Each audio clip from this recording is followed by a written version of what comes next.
No matter how I cut it, it looks like we're going to take a big hit in housing. Now, I've talked about this in my last video, so I've had enormous amount of comments. And I love these comments. I'd love to hear what's going on in your marketplace. I'm hearing this from people all across the United States. I'm even hearing people from Europe that are commenting. Things are slowing down in almost all major markets. So when you start talking about Florida, well, I love Florida, but it's overbuilt at the moment. It's just over optimistic, undercapitalized, and prices are again unaffordable for a lot of people. Happening in Dallas, certainly in Austin, going into Houston, lots of places in Texas, and it's happening here in Phoenix. This is my home market, not to the same extent that we're going to see. Remember, we were the poster child for bad real estate investments in the great financial crisis.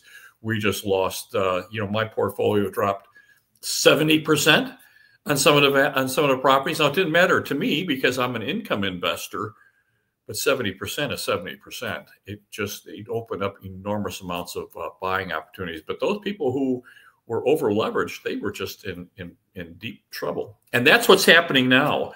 So we talked about the fact that it looked like, just doing my homework, that here in Phoenix, which is a great market. Now we're right next to California. A lot of people leaving California.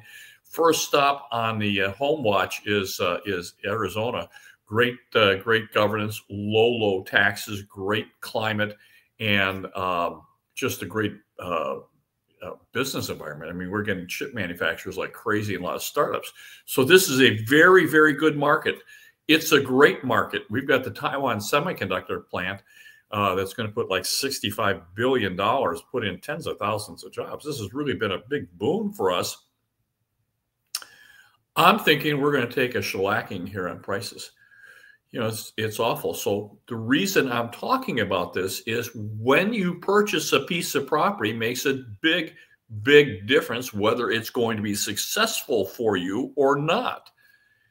If you buy at the wrong time, you are in trouble, because once you have any kind of variables in it, it becomes non-viable. That is what is happening to a lot of the office buildings and a lot of the multifamily. They have a new variable that came in, and that is interest rates. So when they go to refinance, the rate doubles or triples. Becomes no longer viable. A lot of these guys did infinite returns, and infinite returns means I have none of my personal capital in the property. I've transferred all the liability to the lender, and they walk away because they've already got their money. And we talked about this before. That's a whole different, we talk about that in my seminars. It's a whole different video just to cover that. But that's what's happening. Not so much in housing. And people are talking about my timing model. That hasn't happened yet. It's happening like crazy because commercial properties are part of that timing model, and commercial properties are taking a bath around the country. I read this morning that Elon Musk and Vivek are talking about the fact that only 6% of federal buildings are being used, 6% occupancy. Well, it means 94% vacancy. Are you kidding me? That's losing. And we're hearing things with like in Manhattan that they have 50% vacancy. Well, the building drops like a rock because investments only are worth what they are able to return to you. And if the returns drop or become negative, well, the value drops. So let's go through what we're talking about here. I'm talking about enormous jeopardy. Now, could I be wrong? Sure. I haven't been wrong for a long time. This model has been absolutely deadly accurate. It's really kept us out of trouble. And again, we don't want to take losses. This is going to resolve. Keep in mind, this is going to resolve. And when it resolves, we are going to make a fortune, but you have to be able to take advantage of it. If you get involved too soon and you're part of that drop, well, you take enormous losses. Now you can't deploy your capital when it's appropriate. So let me go to my first slide here, and let's just talk about this. And I'll tell you, I got this from Daniel DiMartino Booth this morning. It just goes on to the fact that, look at the globe and the United States are deteriorating on the business. So the PMIs, the Purchasing Managers Index, is continuing to deteriorate both here in the United States and overseas. Europe is a basket case. They are one of our big trading partners, and they are in trouble. They're not a business friendly, and all of a sudden they had such a great market, they thought that they could, not pay attention to the business. And what happened to them? Business falling apart. And of course, the taxes are going haywire. I'm hearing that they have to raise real estate taxes, and they have to raise the sales taxes and income taxes on people because the governments are going broke. This can happen to an individual investor, and that is what we're talking about right now. Is we don't want you to do that. Let me tell you, there's going to be an absolutely outstanding time. Let's talk about why I think we have a 35% drop, probably in Phoenix, coming. Can you imagine buying now and taking a 35% loss? Now you put 25% down and it drops 35%. So not only does it wipe out your down payment, but now you're underwater. So this is the possibility. This is what I have calculated. Now it's nothing. I'm not using a supercomputer to do this. Anyone can do this. Let me go to my next slide and let's just talk about what we see here. Now, I'm going to tell you that when we are looking at cycle completions, these things have to happen. They're one of the signposts. It helps tell us where we are in the cycle. It tells us to watch out for these things because these things have to happen. Now, liquidity, I've talked about this before, the liquidity cycle and the real estate cycle came up and coincided almost together. So liquidity peaked in March of 2022. Copper peaked in April of 2022, came up again and peaked again in May of 2024. So that's done. So Dr. Copper is telling you directly that the economy is in trouble. We've had several big banks get in trouble, and the federal fund rate has peaked and has dropped down. It's dropped in August of 2023. That also is there. It's interesting that it peaked the same time at the same amount as it did in the Great Financial Crisis, right around 5.25%. That also peaked. We had interest rates now are normalizing, and that's the big tell. I'm going to tell you right now, when interest rates start to normalize, that means that something's broken in the economy, and now the Fed's starting to reduce rates, and that's when all hell breaks loose. So let me just continue. All these things, all of our signposts that need to happen have happened. We've also had the major banks. We had the big one, of course, was Credit Suisse. That went down. But we had Silicon Valley and Signature and Republic. They went down. I imagine we're going to probably have some more go down, probably many more. So these things are these are tells, and these are our guideposts that go along, and they are telling us that this is happening. Let me go to my next slide, and let's just talk about what we have here.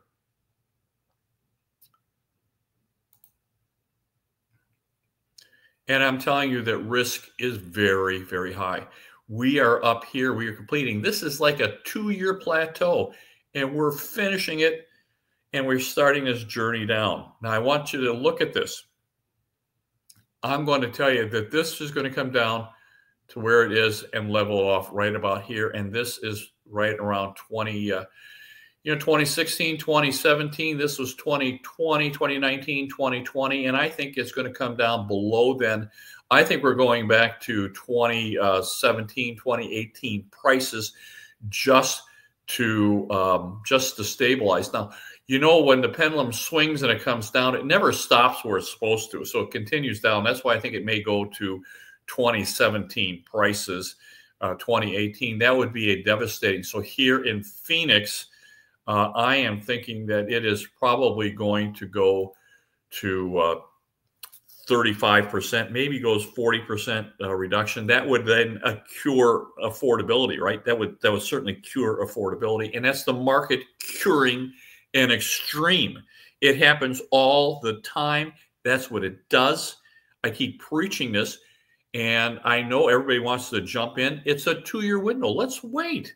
Let's wait. Then we're going to make it a little bit of, we're going to make a lot of money. So right here, this here, so it's 14 years up. You can't hardly go wrong when it's going up 14 years up, 4 years down. We're at the 2-year plateau, right? This is where it comes up. And now it's starting to decide what it wants to do. This is a plateau, then it comes down. This is fast and sweet, and it's brutal. And this, I think, we're going to be looking at very, very shortly. I think that you realize that when liquidity, and I saw the market peak, so I haven't put any new capital in for since 2022, since second quarter 2022. I get paid by buying people properties, and I have told them not to do that.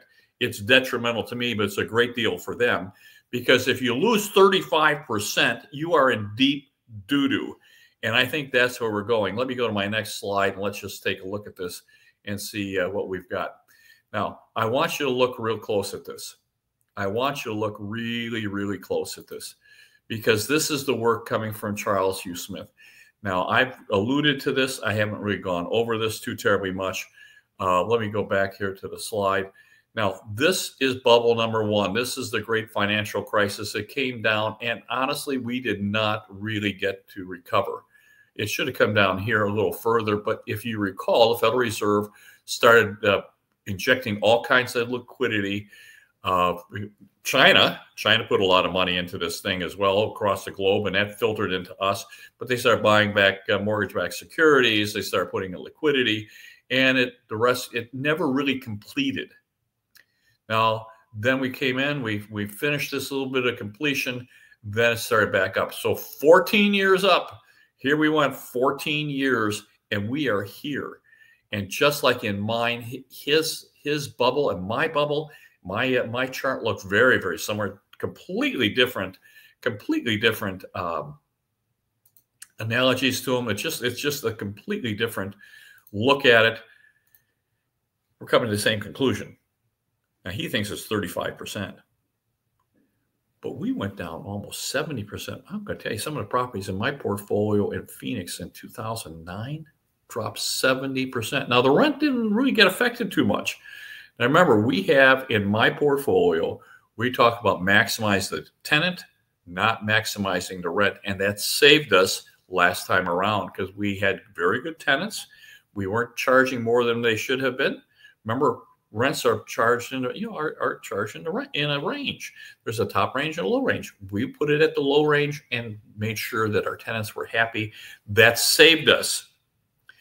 And even though the price of the properties dropped like a rock, the rents did not. And it just, we're income investors, so our income continued. But now that was 30%. He thinks it's 35. I agree. I think that we're looking right in the face of a 35% drop. Right in the face of a 35% drop here in Metro Phoenix. We're one of the better markets in the world. So we start talking about some of the endangered cities. We start talking about markets that like Florida and Texas. I love Florida and Texas. They're just over exuberant, and they're ahead of themselves. And I think they're going to correct. And I think they're going to correct brutally. Some places, like I'm hearing Fort Myers and Orlando and some places in Jacksonville, and of course Austin, Texas, and Dallas, Texas, and Houston, New Jersey, of course. Lots of places are really going to get hurt, and it's just the cleansing process. It is just a cleansing process because we are obviously out of whack. Let me go to my next slide and let's just talk about that, and let's just see what we got. So. I looked at this in my last video. By the way, if you like my videos, would you give me a thumbs up and subscribe? I would go back and take a look at these because we've been talking about this. Remember, one of the people I interview is Charles Nenner. He's been saying this for many years because he looks at a chart a lot longer. I have been saying it too, probably a little bit ahead of myself, but it's coming. This is just the simple rent to own, and we are really out of whack. So it's about $2,000 a month to rent the property, or you can buy that very same property for $3,100 and own it. It's a 32% overpriced. Could it be 35%? Absolutely. So I'm thinking we're at least 30, 35% overpriced here in Phoenix. We're looking at a payment differential of $1,100. That $1,100 is going to buy you somewhere around $150,000 to $180,000 in mortgage, and that's the differential. So it's telling us that our median priced home of $448 at 32% overpriced would be $144,000. If we just do a simple differential on mortgage payments that we're overpaying on a mortgage, $174,000 more payment than if we rented the property. It's a really bad situation. So I'm telling you, the hardest thing for an investor to do is be patient. You know, it's like Warren Buffett. They've been saying, oh, Warren Buffett's sitting on his pile of cash. Well, there's a reason he's sitting on that pile of cash, because he doesn't want to deploy his money because he thinks better opportunities are coming. I mean, he's selling Bank of America. Why is he selling Bank of America? You know, that's, you know, one of the themes that we have is banks go bad. So why is he selling that? He's getting out of Bank of America. What does he know? We don't know. You know, why is he sitting on cash? Because he wants to deploy it later on, and we need to be patient. I'm getting all kinds of comments saying, no, you know, I'm wrong. Well, maybe I'm wrong. You know, just wait 6 months or a year. You know, it might be worth $40,000, $50,000, $100,000 to just to wait to see if you can't,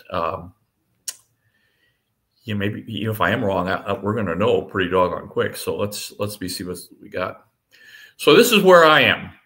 I'm at this address. You can reach me.